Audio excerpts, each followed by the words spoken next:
I'm well prepared. I'm such a professional, as you know. Yeah, absolutely. I must say this podcast series that I've been doing has kept me sane. That's it. It's like you need is just that thing about having a focus in your life, and actually regularity is so important. Yeah. For me, it is anyway. No, it totally is. Yeah. And just a routine, and I've just been loving it because reconnecting with a load of people that I know, like your good selves, but also just kind of, I've just finished writing my autobiography, and that's led me to kind of re-examine my past, because of course you're mainly just doing it, aren't you? You don't really get much chance to, or reason to kind of take a, stand back and take a big overview. That's kept me sane as well. Do you not think, though, I mean, the older I get, I was born in 57, so I'm now in my 60s, which I never even thought about at any time in my life. But it seems on waking up in most mornings, I am contemplating my life and what I've done and what I haven't done, and doing time comparisons, like, when I was 18, and then I started that band when I was 23, and that was only 5 years. But 5 years ago, and I'm always doing that. When we made Dummy, it was 26 years ago. So, and it's weird, isn't it? And it just shows in the long term, in the macro view, how elastic time is. Really is. Yeah. I mean, I just find it incredible. And you look at, actually, because I do a lot of research for these podcasts, you look at people's careers and you realize how the people like ourselves who managed to maintain some kind of, earning potential over a period of decades, the real intensity of the kind of stellar bit is normally quite short, really, in relevant to the long-term career, because you can't keep that up unless you're, miracle worker. It's not going to happen. So Neil Young, and I suppose, but they're few and far between, aren't they? But the point is that there's as much connoisseurship in understanding how to extend a career and extend the long tail, if you like, if you use marketing speak, than there is capitalizing on stuff when it's actually happening organically. That's hard to do. That I find hard to do. It's hard to do. And I think actually all of us, I'm going to include all this because it's quite interesting. All of us are producers in our own right. And I think the element of leadership that's kind of inherent in that process, it by definition gives you not only more potential for work, but a longer view on creativity. Because I regard myself as a cultural producer now, and I'm sure you guys do as well. It's not just about making pop records or rock records or trip hop records or whatever it is. It's about as your interests become more and more fleshed out as you get older, you can see more ways that you can capitalize on that knowledge and connect the dots, if you like. What do you think about that? Who's going to go first? You go first. Well, I've been rabbiting on already. Well, I mean, I think there's it's just everybody's different. I think everyone has a different take on their career. I mean, certainly my view is I can't worry about taking risks or going in different directions, because, if you start to worry that you're going to undermine somehow something that you considered valuable by taking a wrong turn, because I certainly don't regard anybody else's work as being undervalued. I don't undervalue it if they do something horrible that I don't like. I still revere what they've done that I have liked. It doesn't, I mean, I think you've got to be careful. But at the same time, it's okay. You've got to respect the intention. That's what I always think. There are loads of bands that I actually don't like what they do. I think U2 would probably come into that category as an example. But I respect their approach to it. I just don't particularly like what they do in the end. Well, not much of it anyway. But I think I respect less anybody who just turns the handle and pumps out more of the same. I think I give much more respect to people that are adventurous and try something, even if it's a failure. I'd much sort of take my hat off to that than to someone who makes the Sultans of Swing every time they make their record. That seems to be what comes out. That's why I argue with record. Yeah. I don't think I want to hear it again.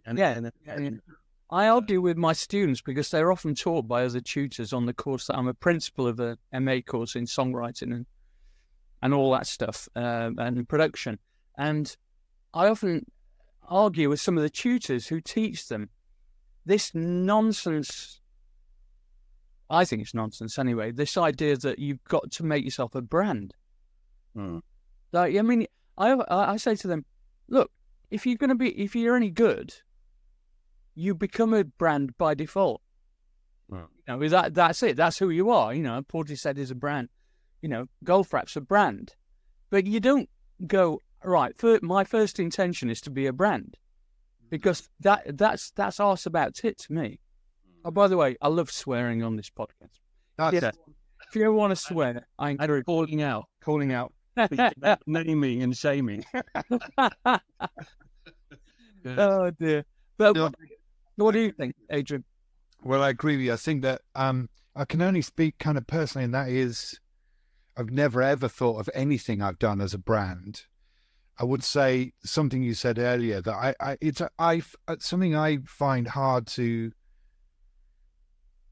This might be slightly off piece, and I will come back. But I think during the kind of years of the beginnings of Portishead and through the kind of the biggest years that we had, and actually we still have a very big fan base, even though we don't do anything. I was not aware of it. I was not aware of it enough, and I don't think any of us were. We were just too busy doing it and making the thing. I'm sure the record company people did think we were a brand and all the rest of it, and have this trajectory which none of us followed.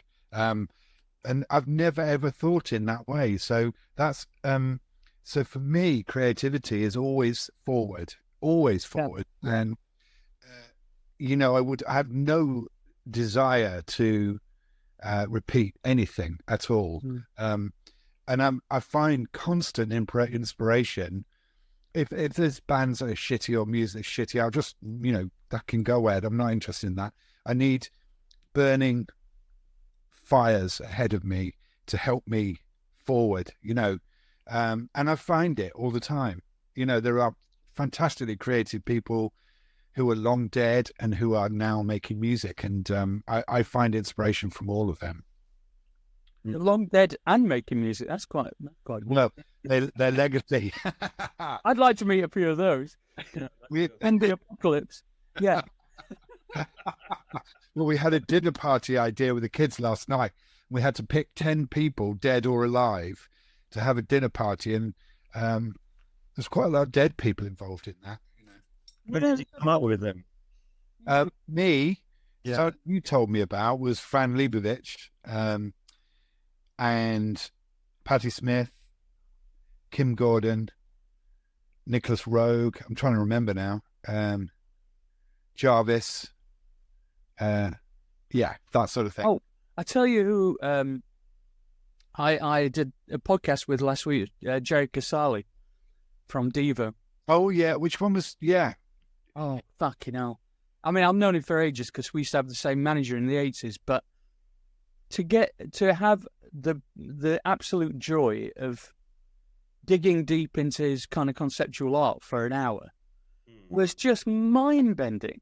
Which one was he with the front man, or was that Mark? No, Mark Witherspoon, who did all the Rugrats theme tunes and amazing. Yeah, and he's done loads of movie stuff. And no, Jerry's the conceptualist, really. Well, they're both conceptualists, but Jerry was the leader of the band, I suppose.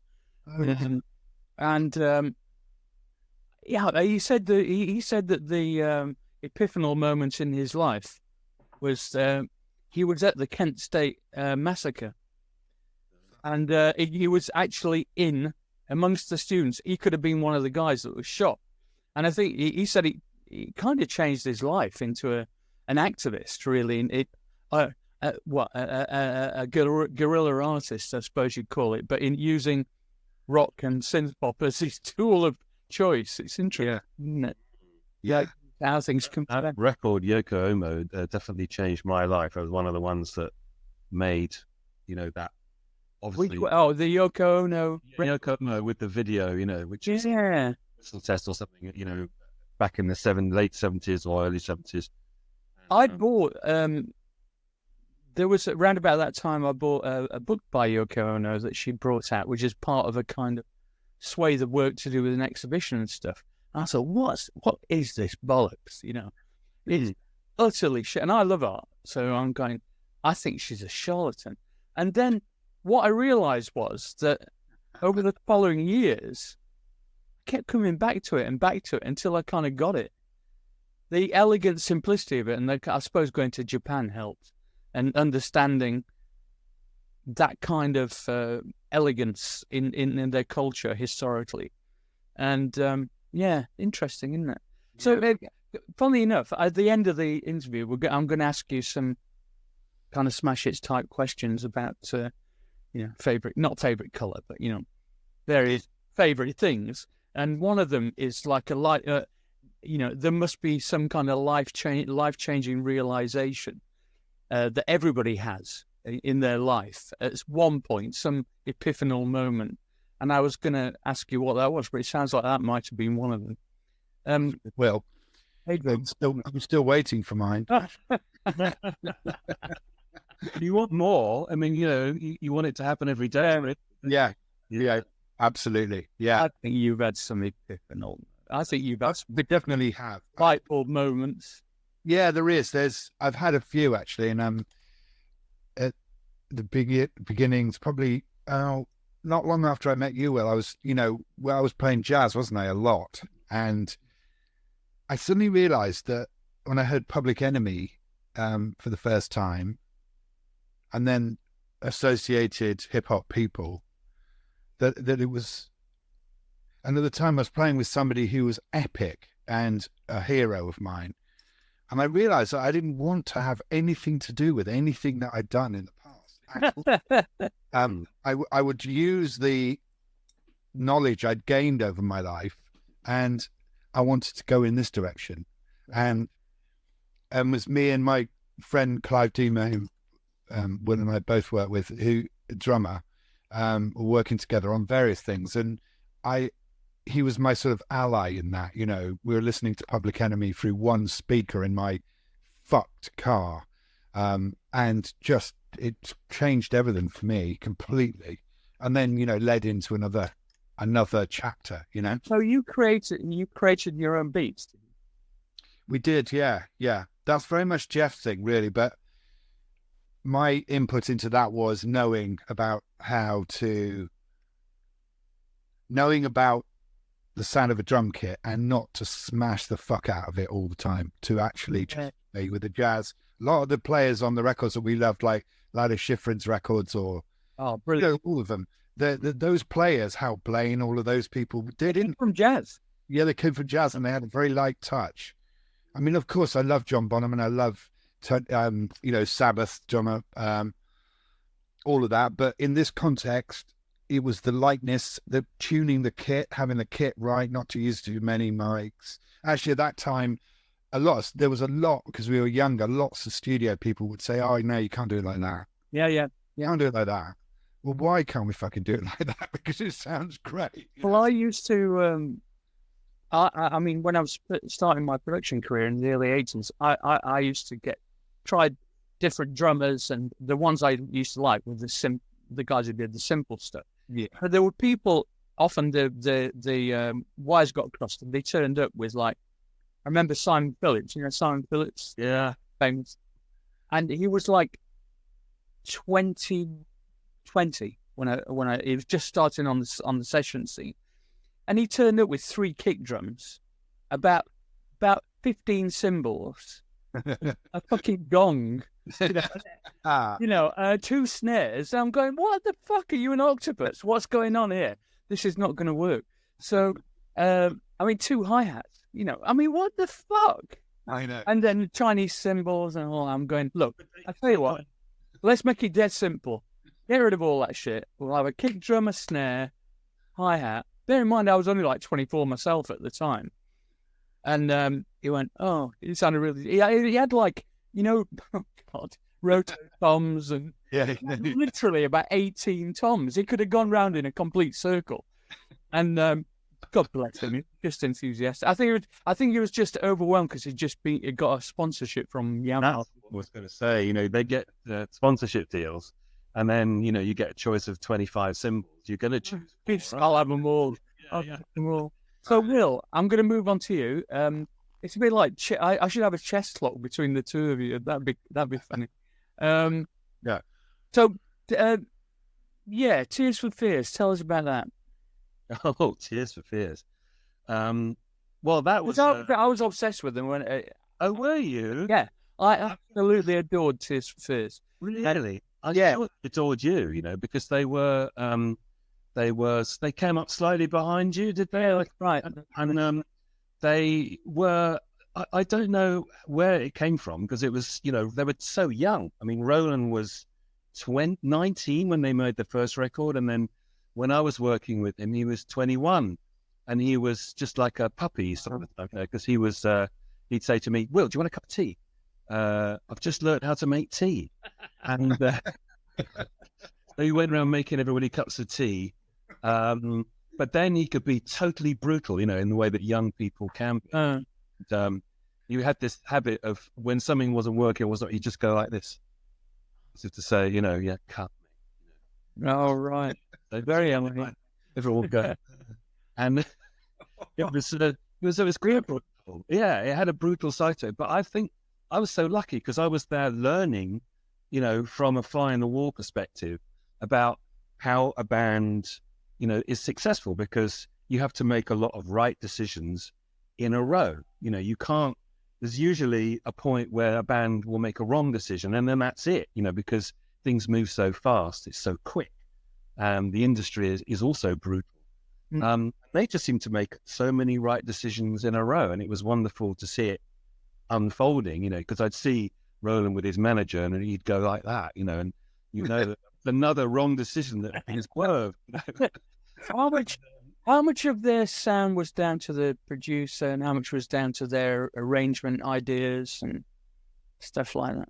Well, I think they were tuned in to suggestions, no question. And Chris Hughes came in on. I know that they spent a week in Crescent Studios in Bath getting the snare sound for Mad World.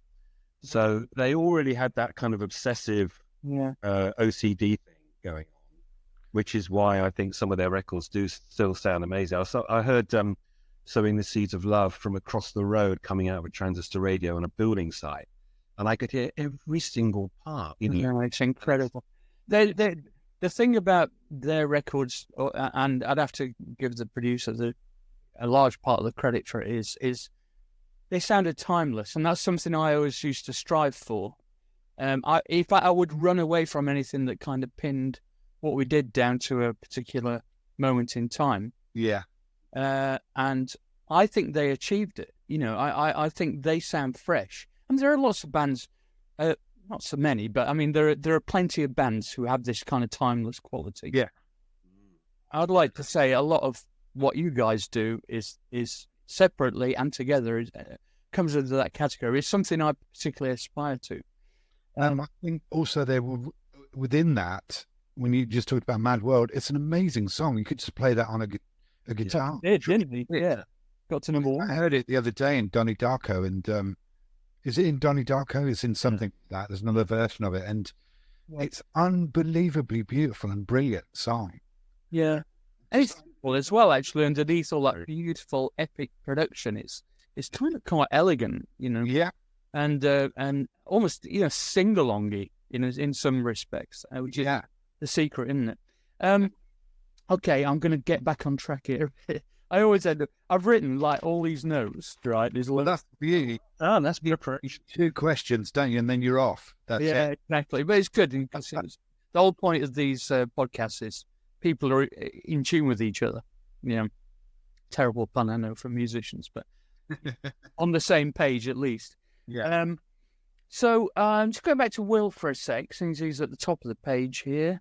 I mean, you've done a wide range of things, from opera to film to... I mean, you've done a couple of films, haven't you? You did... have you done any games? No, I've never done a game. I would have thought that would have suited your style.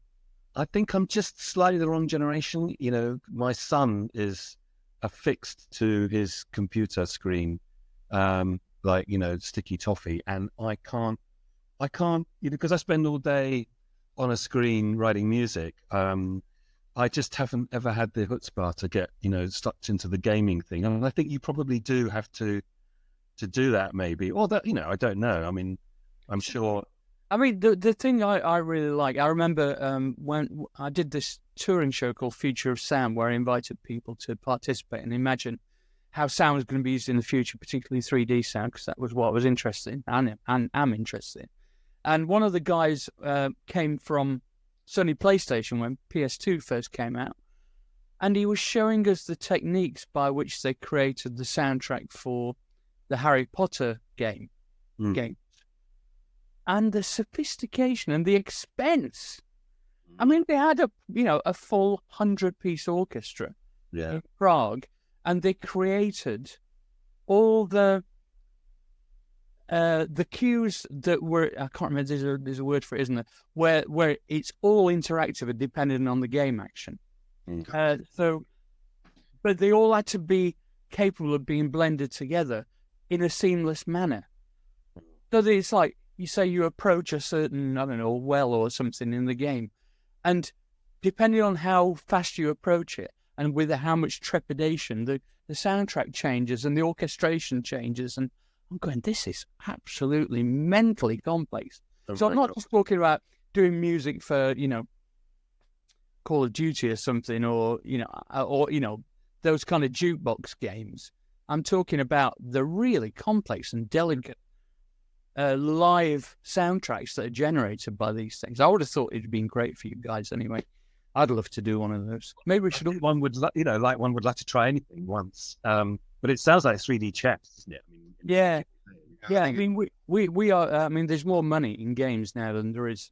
Well, I heard this thing about, you know, Jerry Goldsmith wrote the music for Predator, and when they did the game, they booked Abbey Road Studios with the London Symphony Orchestra, do the film for a day, and then they booked them for another week to do the music for the game. That's where the money is. Yeah, that must have been like 5 times the budget, basically. What do you think, Adrian? Well, I was approached by a publisher from LA. I think it was on the night that we first did Joan of Arc, Will. And he said, would you be interested in doing games? And I went, nah, I don't know anything about them, mate. What a muppet. Yeah. What an idiot. You said your mind is now being preserved, though. You know, yeah, well, that's true. I'm trying to make. How do I make it slightly slower and the key right for this environment? Or the thing is, whatever you do has an impact on whatever else you do in your practice, doesn't it? Really, I often say this to my students. They're all going, because I teach. In addition to being principal of the overall courses, I teach writing to commercial brief. And half of them are just, they come into the course just being songwriters or producers. And a lot of them, you can just see, you can feel the vibe. It's like, why do I need to know about this? I'm going to write big pop hits. And I'm going, you better get fucking real quick. Because if you don't spin a load of plates, there's not going to be any, you're going to be struggling. Because the people at the very top have made loads of money, right? Nowadays, it's a world. I'm not glad that I'm not. I'm pleased. I don't think I would have fitted in that world. I don't really play games. My kids do, endlessly, like Will says. And I'd enjoy the challenge of it. I think possibly, depending. I don't know. I think it might be another controlled world of shit to. Have you done advertising, you two? Yeah, we did. Yeah, we've done it together quite a lot, haven't we? Yeah. That's one of the things that we started when we worked together. And how's that worked out for you? Well, we don't do it anymore, do we? And we only did a few. because actually there anymore. I couldn't deal with those assholes. Basically. Oh, I didn't mind. I remember we did one together, and I had an electric sitar, and to get them off our back, I discovered that one of the guys played the guitar a bit. Oh, you got him to play some bit, right? So I brought the sitar out and said, check this out. And he fucked off for a little bit, left us alone. Right, you got this thing done. Oh, right. I thought you were going to say you gave him a couple of faders on the mixing desk to play. I remember one of them saying, I think it sounds really good, but there's this funny little sort of alarm clock sound. I don't think it really works. And I was like, oh, sorry, man, that's the click. That's... Okay. Oh, shit. Okay, so I just want to go back to Adrian for a sec. So, I just, I've been doing a bit of a retrospective of your guys' work, and it's obviously brilliant, and I know it quite well. But there are a few words that I always try and jot down my intuitive impressions of it, with the benefit of hindsight now after many years. So I'm going. So this is what I think. So it's like the thing that identifies Portishead in particular for me is a kind of organic roughness, which feels very authentic, and there's a kind of honesty to it. It's not over polished, and and a lot of people over polish shit. We know that, especially nowadays. But there's a kind of grit to it, which is presumably deliberate, and it's very much reflected in a lot of music that comes from that part of the world, isn't it? I mean, obviously, Massive Attack. You played with Massive Attack, didn't you?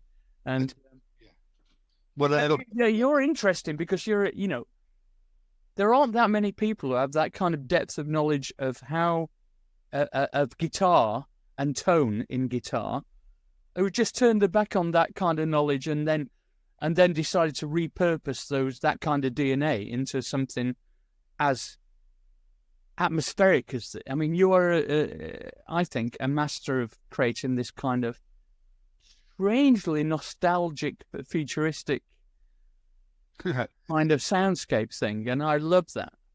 So tell me what your thought process was when you started with Dummy, when we first started. Yeah.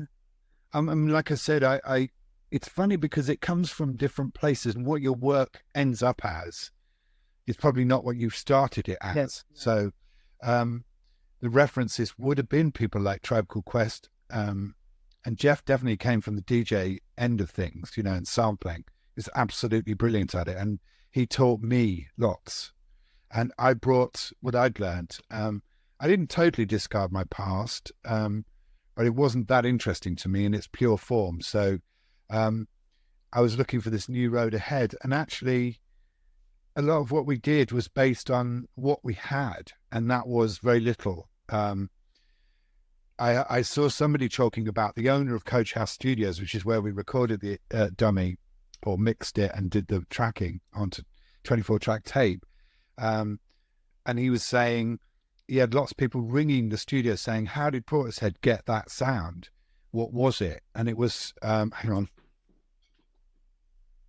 It was a Drama LX20 compressor. I still got one there that we put over the whole mix. And then we had to have a Symmetrics noise reduction to actually squish that. And to take the noise out. And we always thought that made it sound like a record. We're always trying to make everything we made sound like a record, even to the stage we put it on records. Yeah. And we sampled it from that. Our own drum kits and our own, and fuck the record up. Jeff would scratch it. And, it was just to get something near to what we felt hip hop had, although we weren't making hip hop. But the beats. There's some careers when you're aiming for something, and you're not gonna replicate what's happening, but you're using it as a kind of pull through for something really unique. And it was the same with early Human League. We were trying to make what we thought were normal pop records, but just giving ourselves such ridiculously basic rules that it was impossible to make normal pop records. And actually, it was only really when the second version of the Human League went on to get a proper producer in and a proper arranger and relax the rules a little bit, that they make proper records. And likewise with M17, where we went on to incorporate some live instruments as well. But yeah, I'm still proud of the album. You know. Well, your early albums absolutely fucking life-changing for me, really. Oh. And it absolutely has got all of those elements that I'm talking about. I think that's really important. And I think that the rules, and I guess you're exactly the same one. I know you're the same, Will. There are rules where, I mean, when bands are in a studio, they're going, oh, fucking hell, have you heard that record? Oh, it's fucking terrible. You could never say this publicly, but there are definite rules. We are definitely not fucking having a snare drum that gets choked, or any fucking piccolo snare drums, or any of that. Those drums, that's an easy rule, isn't it? Yeah, but there's loads of rules involved, isn't there? So, and that's how I think that, I mean, it actually trips you over quite a lot. Yeah. But of course, you are the people that can say, yeah, I'd said that, but I don't mean it. I'm going to do this now. And I think the early Human League stuff for me, there was this fantastic, it was so, I don't even know how to say it all. It's just, it spoke completely to me. And even the things that were obviously struggling with, trying to keep things in time, were absolutely awesome. You know, I mean, they were the best things. They were the best things. If you'd have quantized all of that. Listen, I love early Chicago house for that reason, because a lot of those records are kind of all over the place, timing-wise. Because they're trying to keep it all together. They're organic, but we've played in live a lot of it. Yeah. I think a lot of what I found attractive about house music just disappeared as soon as the Europeans got hold of it. You know, and everything was quantized to fuck. Yeah, not interesting. Yeah. So, Will, let's go back to you for a sec. You are very much more on the synthesizer and electronic kind of programming tip. I think, in much the same way as we started, and that became, you know, as one's career evolves, you get known for doing certain things, then you get offered work in that respect. But there's an enormous amount of musicality about what you do. I mean, I'm so impressed. I mean, I was listening to some of the stuff some of the string arrangements you did. What was it on? I can't remember. Anyway, it was so beautiful, and you know, you've obviously got such a wide range of skills and knowledge. I feel a little bit inadequate, really. I feel like I need some kind of musical blue pill, I think. Well, I think that I'd love, this idea that, there are records that pull you through and things that inspire you. And there are so many things for me that make me feel totally inadequate, but in that good way, because they inspire you. And a lot of it was probably the same sort of things that you were listening to, Adrian, those 60s film soundtracks, Yeah, love all that stuff. The amazing number of people who say that soundtracks were, I mean, it's not very often talked about up front, except in in-depth interviews. But I'd say of the 12 or so people I've interviewed so far, I'd say eight of them have said that film soundtracks were a major influence for them. Well, yeah, I mean, come on, if you listen to the title music to Vertigo, it's just like having an electric rod up your back. I mean, it's just incredible sound.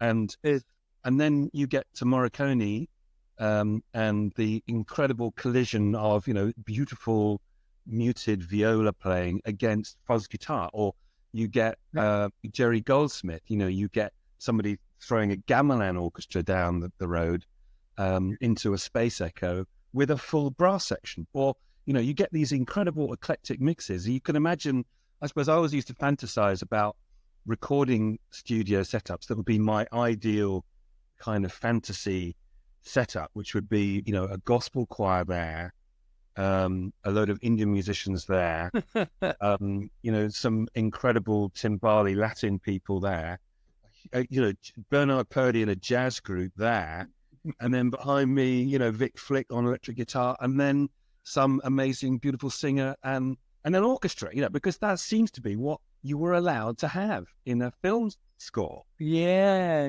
So that was, that's the part of the inspiration is this, you're allowed to have everything, you can collide it and it becomes like a Trojan horse because it's all about the film. So people don't mind if 1 minute they're hearing a flute or the next minute they're hearing somebody hitting a gumboot on a tin can, or whatever it is. I think it's really. I think both of you have a common talent, in as much as it sounds like when you're making a record, it sounds like you can automatically distinguish the different layers that you need to achieve to make something sound like a record, in inverted commas. And you're quite flexible about how you fill those layers in. Right? Now, I learned all that stuff by default, because working purely with analog synths initially, you didn't have any option. You went, oh my God, I can't add anything else at that frequency, or that'll make it, you won't be able to hear that, so I'm just going to have to put something up there and all that stuff. And, that's quite an interesting way. But you all seem to have that, but with organic instruments as well, which I find is quite a rare thing, to be honest. Well, that is the juxtaposition that Will was just talking about in soundtracks, where you get you're allowed to. It did happen in 60s pop music quite a lot, actually. I've just read Vic Flick's not so great book, but it was really informative about how how it worked in those days with the orchestras and the weird instruments that they had. And so turned up with an electric sitar, and then it was like, wow, we can use this on, and they. So I think that within pop music, it did bleed into pop music a little bit.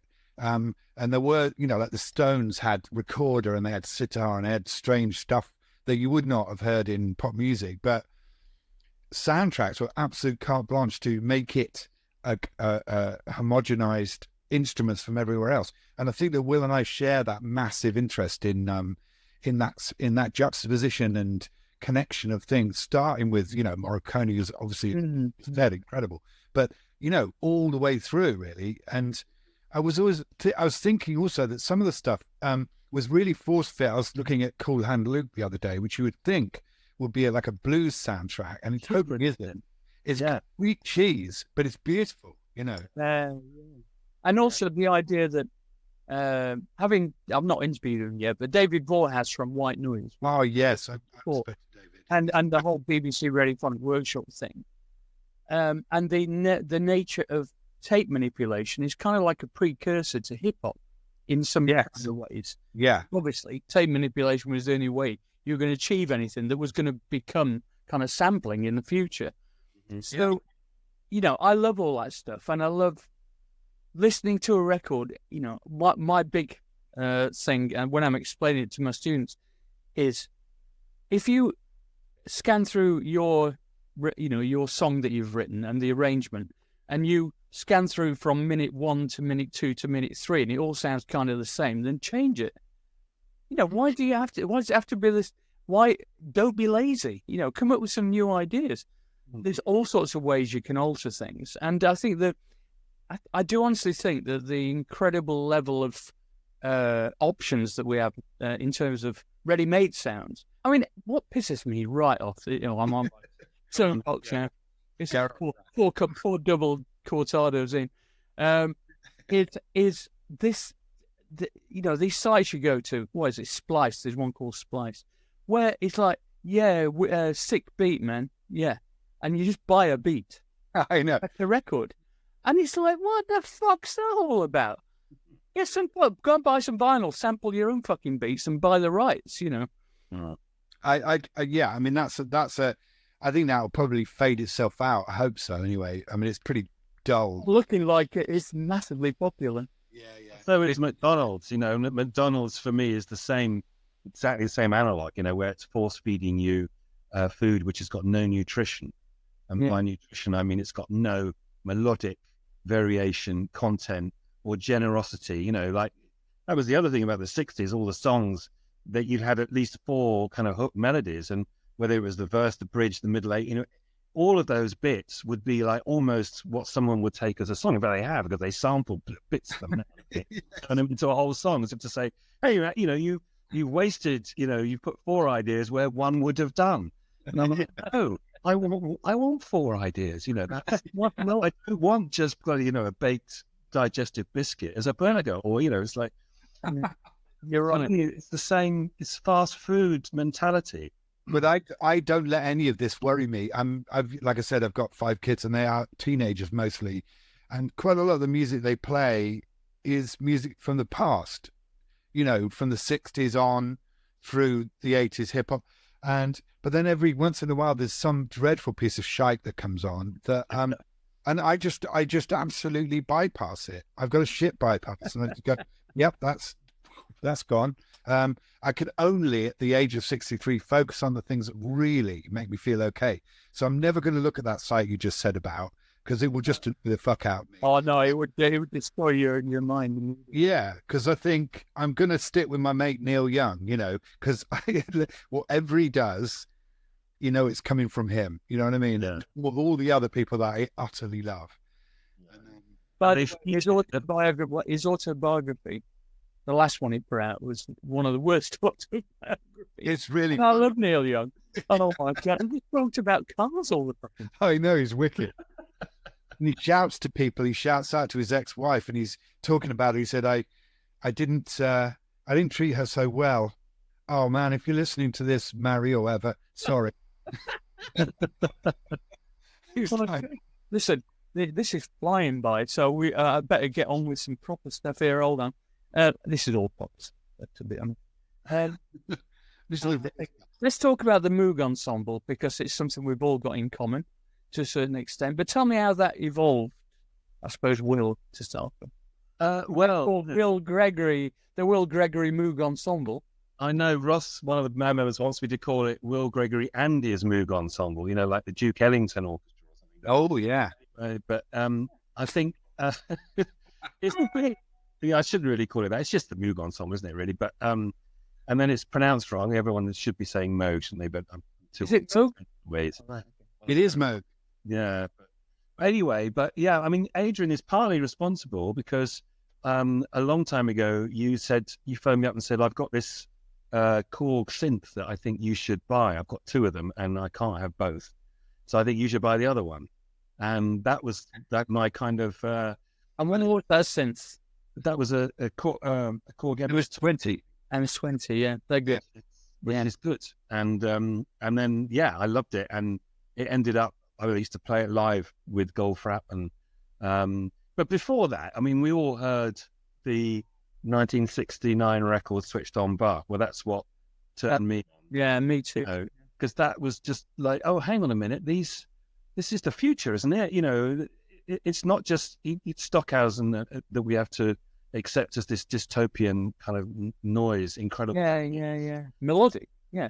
And Tomita as well, you know, Snowflakes of Death. Tomita was often forgotten about. Absolutely brilliant. And Tonto's Expanding Headband as well. Yeah. Which, of course, they went on to work with Stevie Wonder. Yeah, awesome. Yeah, awesome work, yeah. But, yeah, so it started... So when did it start exactly? Oh, I mean, you know, a long time ago, 2005 was the first gig. And I think it was just about this thing of, well, if you know, Wendy Carlos can line up a load of synths to play Bach on a record, why can't we just do that in a room full of 9 people? It's 9 parts, the Brandenburg Concerto. Yeah. Why can't we just, you know, get some people who can play and read and make interesting sounds and just do it live, do it all together? I think it's a brilliantly simple concept, and you do it incredibly well. I would say I was kind of a little bit in awe, to be honest. I remember coming to the first rehearsal we did, and I'm going, fucking hell, this is a bit serious, isn't it? And but I'm going to try and get Wendy Carlos. Oh, yeah. I mean, Just you will. She's very, very elusive. I met her in New York. Have you met her? No. I met a friend of mine, said, did you want to meet Wendy? I went, yeah, that'd be brilliant. And it was the most extraordinary experience, you know, really profound, actually. And yeah, it's too long to talk about now, but it was one of those moments in your life where you just go, fucking hell.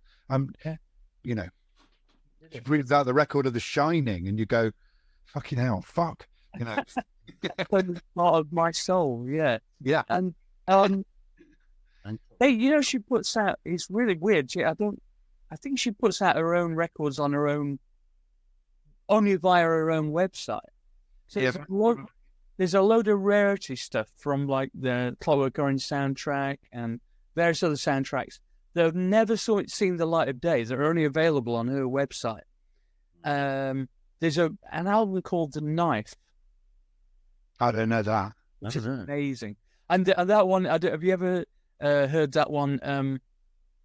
Which is her talking about how to make electronic music. Yeah, I've got that on CD. Fucking great. Yeah. I can recommend that to our listeners. Yeah. What's it called? I don't know. I got the CD in New York. Secrets of Synthesis. That's it, yeah. And there's a picture of her. She's got a synclavier on, or one of those digital, She'd just done the second, is it not the second Tron? Was it the second Tron soundtrack? She did. She did do that, yeah. She had that laser disc. Out when she first put it out, yeah. So, right, wow. Moog Ensemble. We all performed together in Hamburg. That was good fun. Yes. Yeah. Yeah. Hell, that was a bit. It was a bit sci-fi that night. Oh my God, I wasn't on drugs, or else I would have half my way off stage. I don't think. Yeah. I keep thinking it would be fucking amazing to restage something like that, and you know, because it was all a bit kind of chucked together because they couldn't get the 3D system to work properly, and eventually we got it working. But it's in 3D sound for those listening, and actually, I still have. I don't know if I've given you this. There's a locked off video of the whole thing with the sound. No, I haven't seen that. I'll have to dig it out and send it to you. It's like reliving a trip. It's weird. It was not a particularly good trip either. No, I'm only joking. I enjoyed it. I did it. Yeah. So wow. I mean, there's so much stuff here. You could go on for ages. And You have to do part 2. Yeah, let's do part 2 later in the year. There are several ones that I've said we have to do part 2. Just too much stuff. You know? I know, no. To go over, and I don't want to. Right, here we go. I've got some questions for you. So,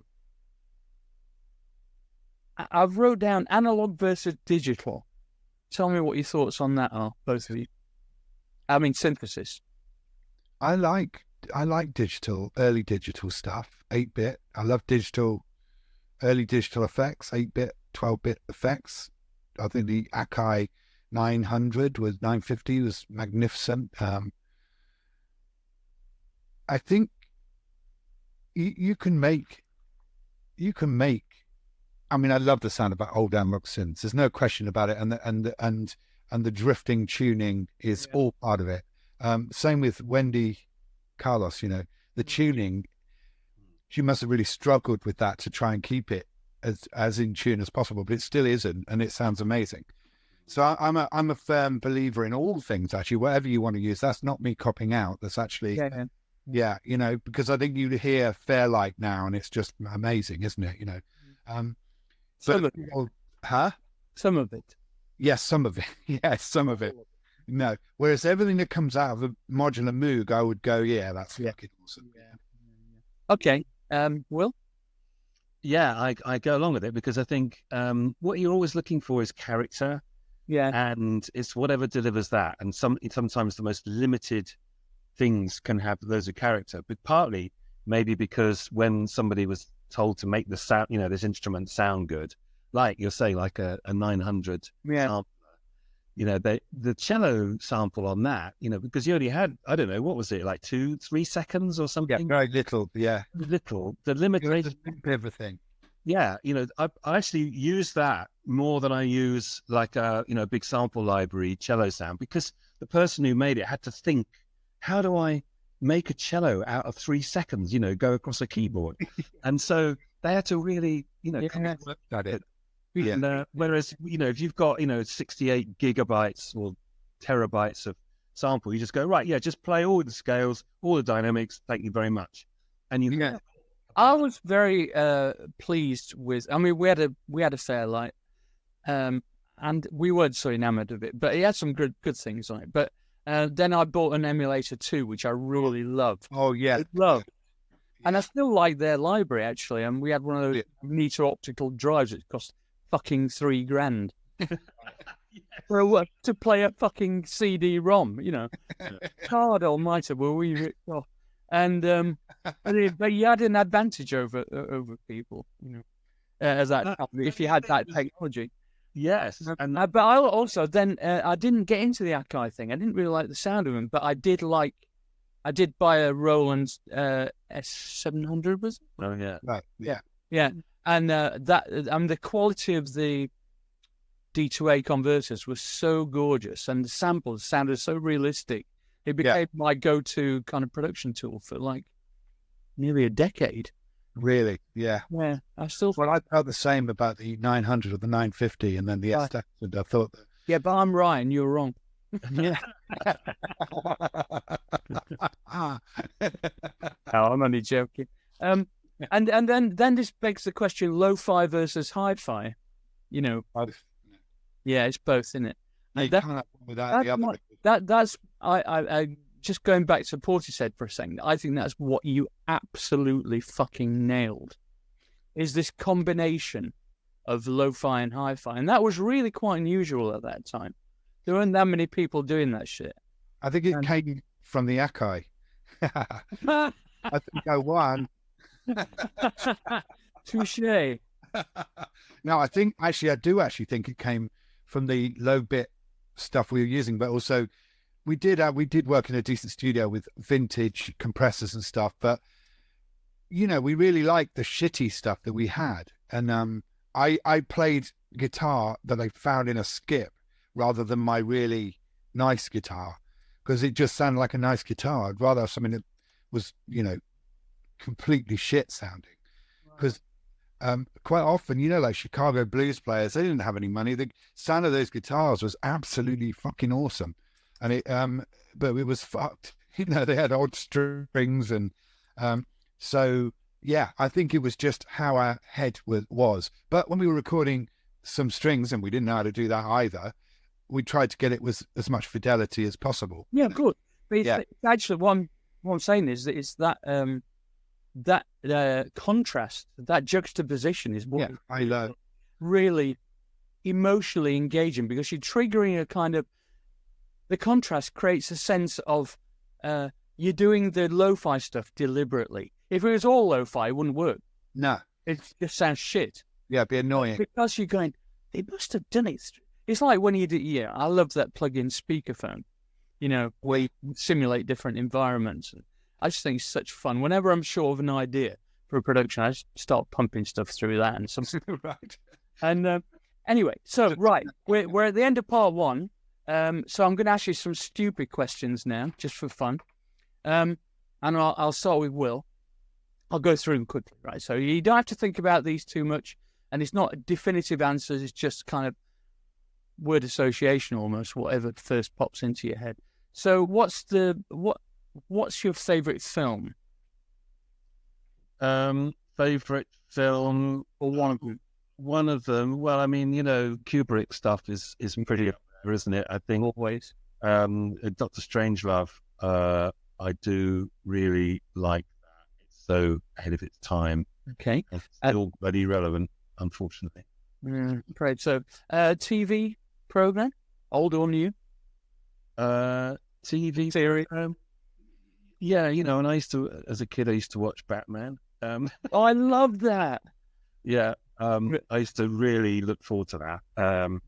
But it's not like that anymore, because now you can just watch it whenever you want. And I've been watching this series called The Bureau, which is a French spy series. I really enjoyed that. Yeah. Moment that changed you? We talked about this earlier, but I remember having my hair cut on Streatham High Road, and Superman came on. Oh yeah. And I just thought, this is Radio 1. What's happened? The aliens landed. Have we taken over? Oh, yeah. And brilliant. Brilliant. Just coming out of a tiny... That changed my life. Yeah. Yeah, definitely. I remember walking out on Streatham High Road thinking, it's all right.